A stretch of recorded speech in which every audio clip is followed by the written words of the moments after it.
Welcome to our YouTube channel Krishna institute Tohana.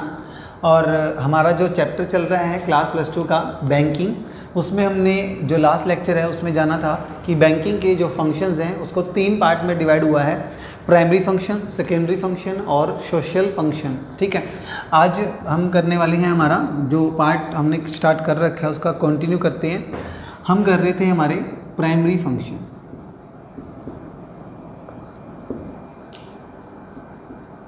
ठीक है, और प्राइमरी फंक्शन में हमने जो कर लिया था वो था फर्स्ट पार्ट। इसका फर्स्ट पार्ट में हमने पढ़ा था इसके कौन से function, accepting deposit, accepting deposit.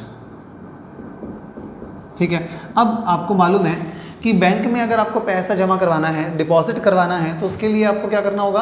आप अकाउंट्स खुलवाते हैं बैंक में, सीधा तो नहीं है जाकर दे आए बस, नहीं, आपको अकाउंट्स ओपन करवाने पड़ते हैं। तो अकाउंट्स 5 तरह के थे। फर्स्ट हमने पढ़ा हमारा कौन सा, FD fix deposit account. Second हमने पढ़ा हमारा नॉर्मल करंट अकाउंट जिस पर कोई इंटरेस्ट नहीं मिलता था, एफडी पर सबसे ज़्यादा ब्याज मिलता है। उसके बाद सेविंग अकाउंट जो नॉर्मल है हमारा, होम सेफ सेविंग अकाउंट, और लास्ट हमने पढ़ा था और वो था हमारा रेकरिंग डिपॉजिट यानी कि आरडी। आज हम करने वाले हैं हमारा नेक्स्ट पार्ट सेकंड। ये फर्स्ट पार्ट हमारा कंप्लीट हो गया है हमारा। आज हम करेंगे सेकंड पार्ट प्राइमरी फंक्शन में, वो है हमारा एडवांसिंग लोन। सेकंड पॉइंट है वो है एडवांसिंग लोन, यानी कि अगर बैंक क्या करता है, पैसे हमसे लेता है यानी कि बोरो करता है, तो साथ में हम भी पैसे बैंक से क्या कर सकते हैं, बोरो कर सकते हैं। बोरो मीन्स हम उनसे लोन ले सकते हैं। तो बैंक हमें एडवांस पैसे दे सकता है, लोन भी दे सकता है। बट वही बात है, जैसे हम बैंक को अलग अलग टाइप से पैसे जमा करवाते हैं, सेम ऐसे ही बैंक से जब हम विड्रॉ करेंगे, लोन लेंगे, उसके भी क्या है, कई टाइप्स होते हैं। ठीक है, तो सबसे पहले हम जान लेते हैं इनके टाइप्स के बारे में। तो नंबर 1 ए पार्ट हम करते हैं। सबसे पहले अगर हम बैंक से क्या लेना हो, पैसा लेना हो, अगर हम डिपॉजिट करवाते हैं तो हम ले भी सकते हैं। तो फर्स्ट पार्ट हमारा जो बनता है वो है कैश क्रेडिट। सबसे पहला जो पार्ट है वो है हमारा कैश क्रेडिट, यानी कि आप क्या ले सकते हैं, नगद ऋण भी ले सकते हैं, कैश में आप उधार ले सकते हैं। यानी बैंक में आपके जो अकाउंट्स हैं, ठीक है, आप बैंक से बहुत अच्छी डील करते हैं, तो आप एक अच्छे बैंक के क्या हैं, कस्टमर हैं, तो आप क्या कर सकते हो, बैंक से पैसा ले सकते हो as a loan, cash credit ले सकते हैं। ठीक है, तो हम क्या कर सकते हैं, हम सीधा कैश ही बोरो कर सकते हैं। ठीक है, बट ये चीज़ जो है आपकी स्टेटमेंट पर डिपेंड करती है। कैसे, आपकी स्टॉक यानी कि आपकी टर्नओवर, ठीक है ना, आपका टर्नओवर, आपके स्टॉक की वॉल्यूम, ठीक है, आप कितना प्रोडक्शन करते हो, इन चीज़ों को ध्यान में रख के आपको क्या दिया जाता है, लोन प्रोवाइड किया जाता है। तो आप कैश क्रेडिट ले सकते हैं अपनी स्टॉक, टर्नओवर, प्रोडक्शन और वॉल्यूम बेस्ड पर। कितना आप माल बनाते हो, कितना बेचते हो, कितने कस्टमर्स आपके हैं, आपका बिजनेस का जो भी आपका पैटर्न चल रहा है उसके अकॉर्डिंग आपको क्या कर सकते हो, आप कैश क्रेडिट बैंक से ले सकते हो। होप आपको क्लियर हुआ होगा। बहुत ही सिंपल सा पार्ट है हमारा। फिर है बी पार्ट हमारा नेक्स्ट, वो है ओवरड्राफ्ट। ओवरड्राफ्ट की फैसिलिटीज़, हाँ जी, अगर आप कॉमर्स के स्टूडेंट्स हैं, आपने अकाउंट्स पढ़ा है, तो आपको पता होगा कि ओवरड्राफ्ट की फैसिलिटी हमें बैंक देता है।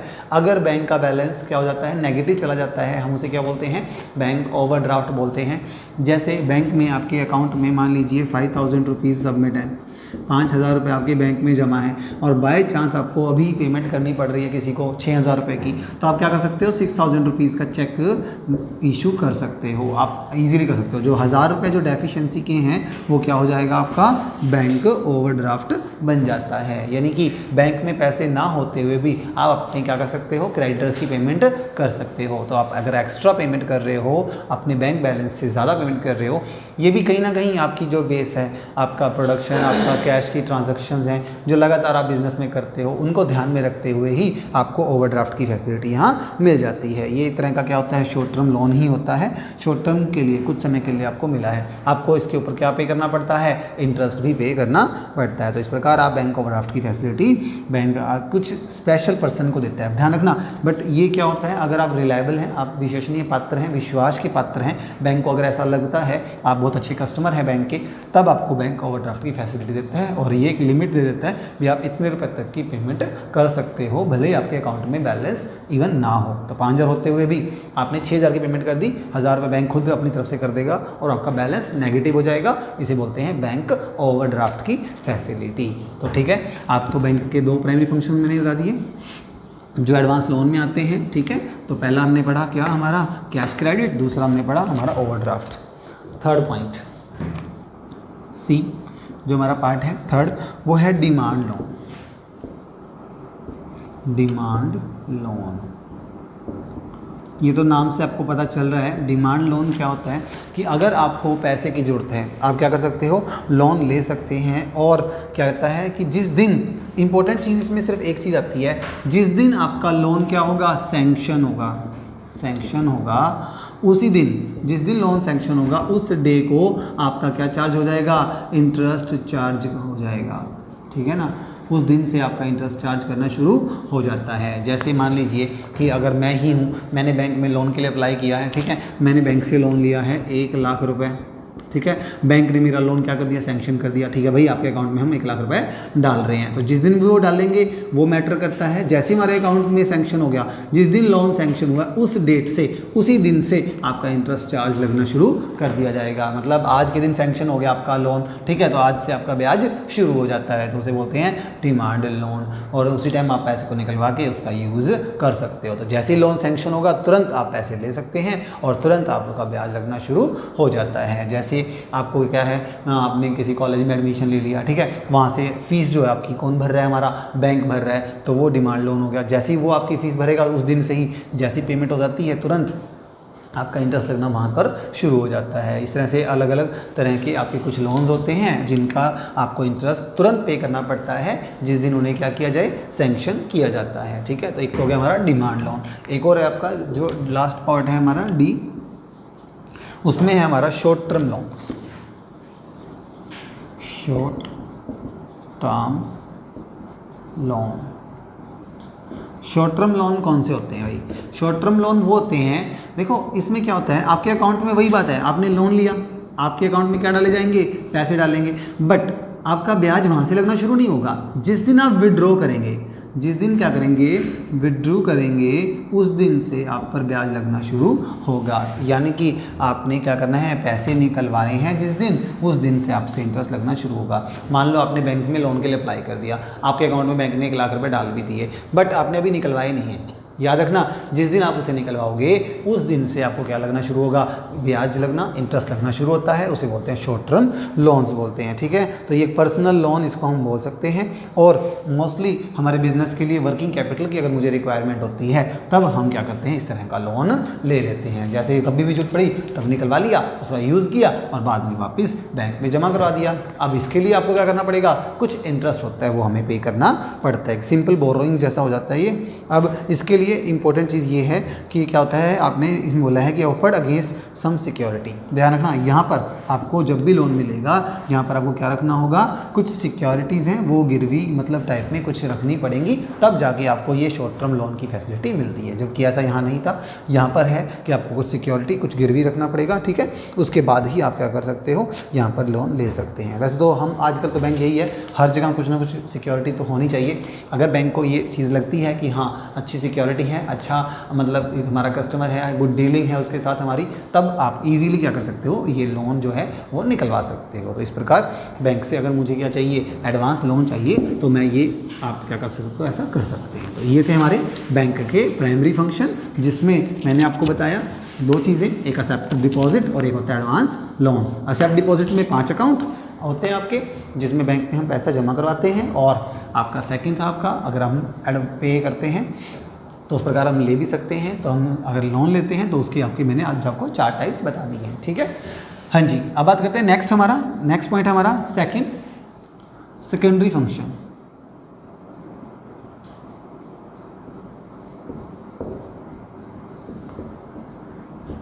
ठीक है, सेकेंडरी फंक्शन ऑफ बैंक। अगर हमारे कोई बैंक हैं और वो क्या करते हैं, आपको फैसिलिटीज़ प्रोवाइड कर रहे हैं, तो उसमें सेकेंडरी फंक्शंस कौन कौन से आते हैं, बहुत इंपॉर्टेंट है, ये ध्यान से समझ लेना। क्योंकि देखो, अगर आप भी कभी बैंक में जाते हैं, बैंक से कोई डील करते हैं, तो आपको पता होना चाहिए कि बैंक आपको क्या क्या फैसिलिटीज़ जो है वो हमें प्रोवाइड करता है। तो कहीं ना कहीं सेकेंडरी फंक्शंस है जो बैंक के, वो भी हमारे पास हैं, काफ़ी इंपॉर्टेंट हैं। देखिए इसमें क्या आता है, सबसे पहले आता है agency function.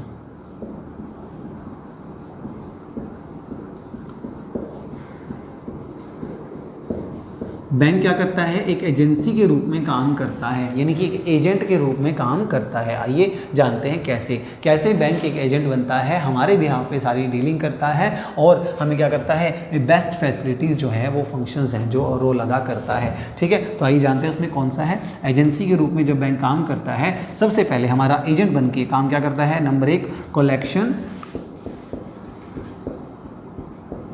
And payment, collection and payment of various items।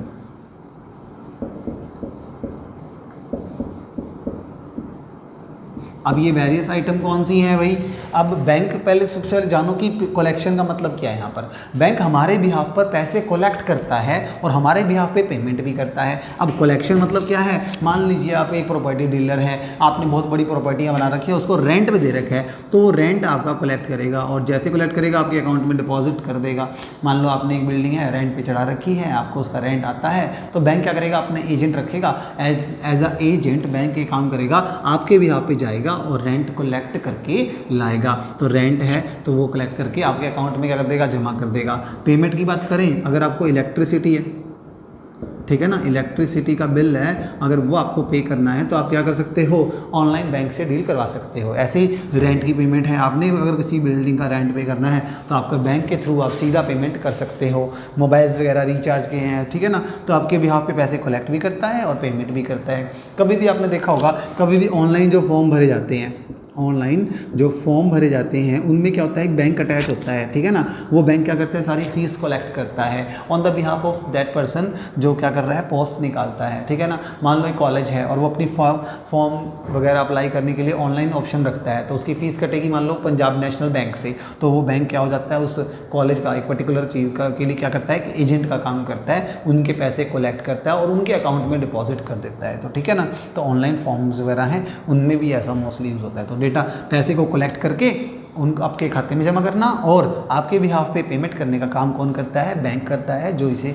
हम कहते हैं एजेंसी फंक्शंस जिसे हम कहते हैं। ठीक है, होप आपको क्लियर हो गया होगा कि बैंक हमारे बिहाफ पे पैसे कलेक्ट भी करता है और हमारे बिहाफ पर पेमेंट भी कर सकता है। इलेक्ट्रिसिटी बहुत अच्छा एग्जांपल है, आप हर महीने अपना इलेक्ट्रिसिटी बिजली का बिल है वो पे भी कर सकते हो, या आपने कोई AC है या कूलर है या कुछ भी एक आपने इंस्टॉलमेंट पे ले रखा है तो उसकी इंस्टॉलमेंट्स बैंक डायरेक्टली पे कर देता है, बट आप उनको एक बस छोटा सा एक फॉर्म होता है वो भर के दे दें तो वो अपने आप ही आपके बिहाफ पे क्या कर देता है, पेमेंट कर देता है। नेक्स्ट पॉइंट है परचेज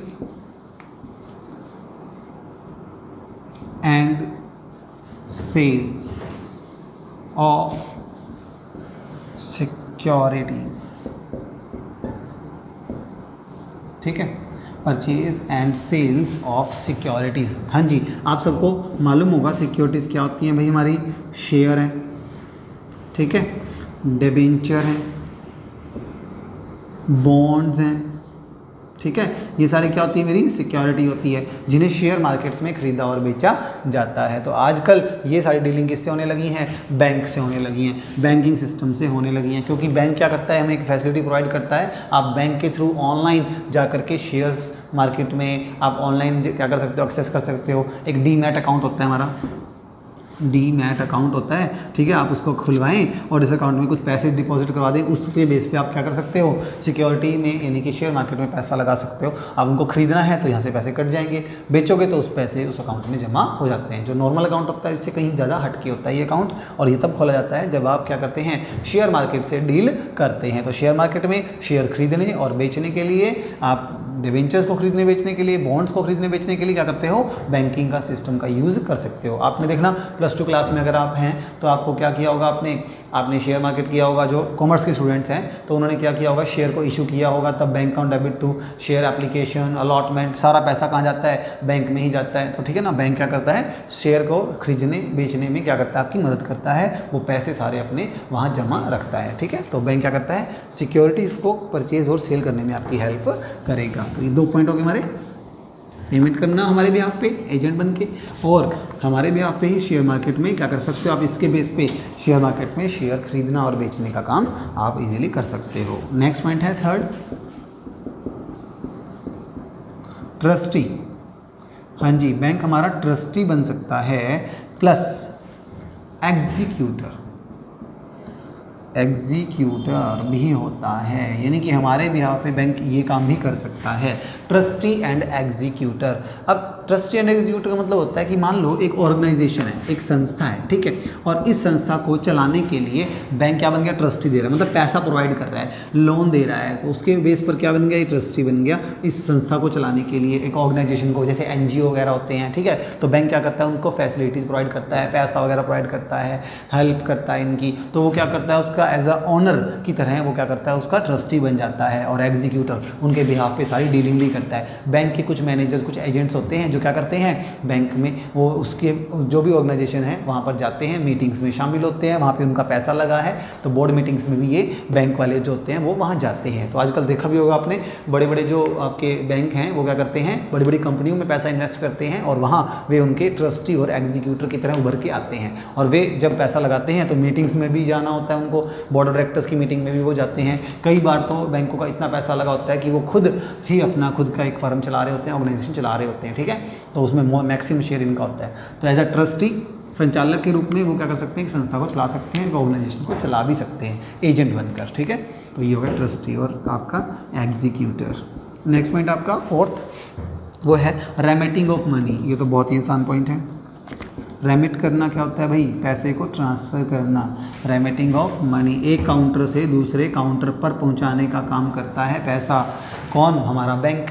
मान लो आप यहाँ बैठे हो, ठीक है, आपका फ्रेंड है या आपका कज़न है, आपका फैमिली मेम्बर है, या आप बिजनेसमैन हो तो आपका पार्टनर है, वो बहुत दूर है आपसे बैठा हुआ है, ठीक है ना, दूसरे देश में है या दूसरे शहर में है या दूसरे डिस्ट्रिक्ट में है, दूसरे स्टेट में है, कहीं भी हो सकता है, और आप क्या कर सकते हो, काउंटर टू काउंटर पेमेंट कर सकते हो। बैंक आपको फैसिलिटी करता है कि आपके बिहाफ पर यहाँ से पैसे लेकर के उस तक ट्रांसफ़र कर सकता है। तो रेमिटिंग ऑफ मनी होता है डिस्टेंस को कम करना, और बैंक क्या कर सकता है, ड्राफ्ट के ज़रिए, आपको पता है बैंक ड्राफ्ट होते हैं, ठीक है, और उन ड्राफ्ट के ज़रिए क्या कर सकते हो, पेमेंट्स को एक स्थान से दूसरे स्थान पर पहुंचा सकते हो, पैसे का लेन देन आप इजीली कर सकते हो। तो रेमिटिंग ऑफ मनी हो जाता है हमारा, ठीक है।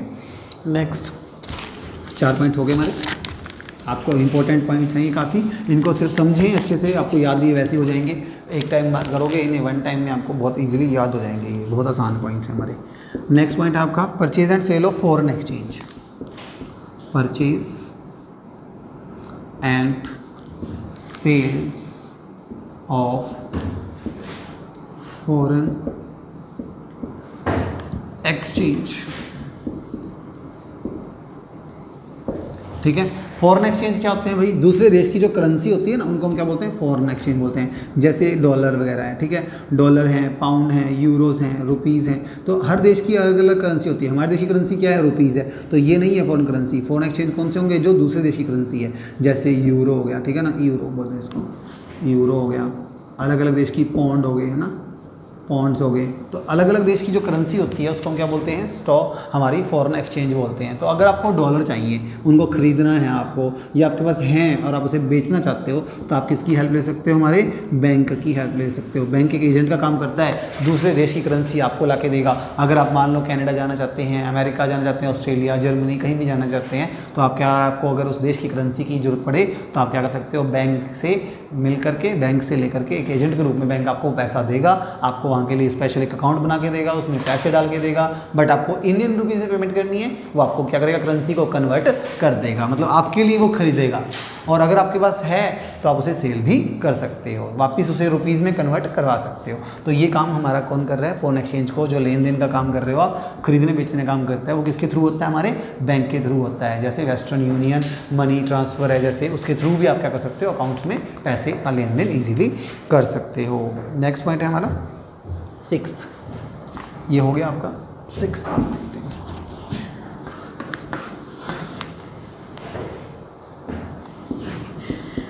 नेक्स्ट पॉइंट आपका 6th, ये क्या है, letter of reference. Letter of reference, हाँ जी, अगर आपने +1 में एक चैप्टर किया हो import and export,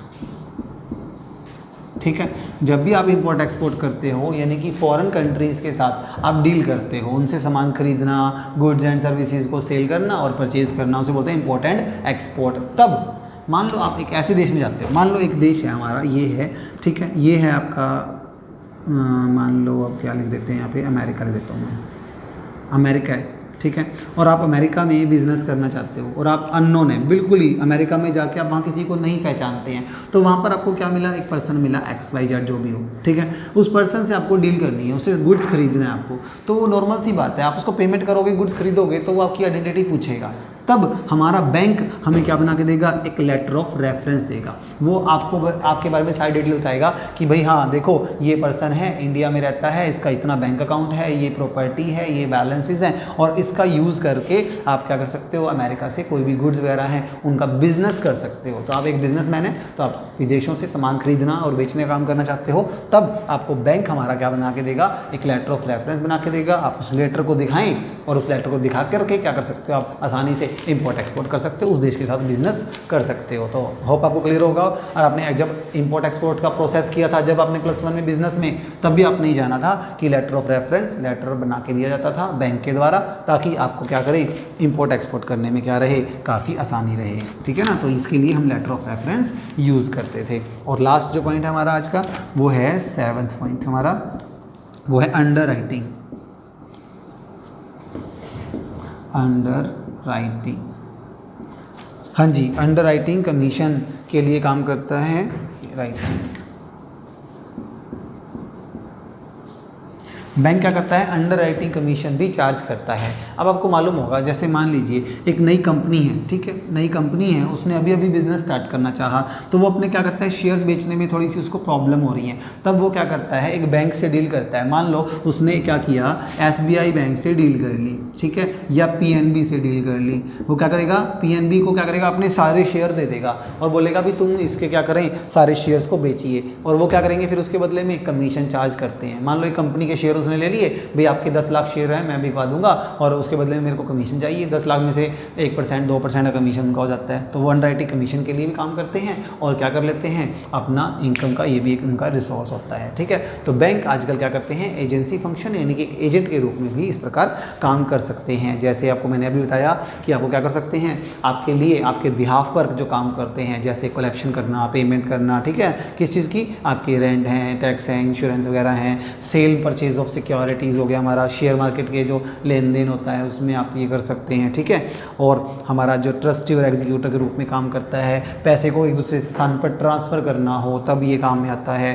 purchase and sale of securities हो गया हमारा, फॉरेन एक्सचेंज के लिए भी ये हो सकता है, डॉलर हैं, यूरो हैं, दूसरे देश की करेंसी आपको चाहिए, या फिर लेटर ऑफ रेफरेंस है, अगर आपको इंपोर्ट एक्सपोर्ट करना है, दूसरे देशों के साथ व्यापार करना है, तब भी आप लेटर ऑफ रेफरेंस के रूप में आप इसका यूज़ कर सकते हो, बैंक से आप हेल्प ले सकते हो। और अंडर राइटिंग कमीशन, बैंक अगर आपको नई कंपनियों को ये फैसिलिटी प्रोवाइड करता है कि वो ज़्यादा से ज़्यादा शेयर मार्केट के अंदर अपना शेयर बढ़ा सकें, ठीक है भाई। तो ये था हमारा बैंक के सेकेंडरी फंक्शन।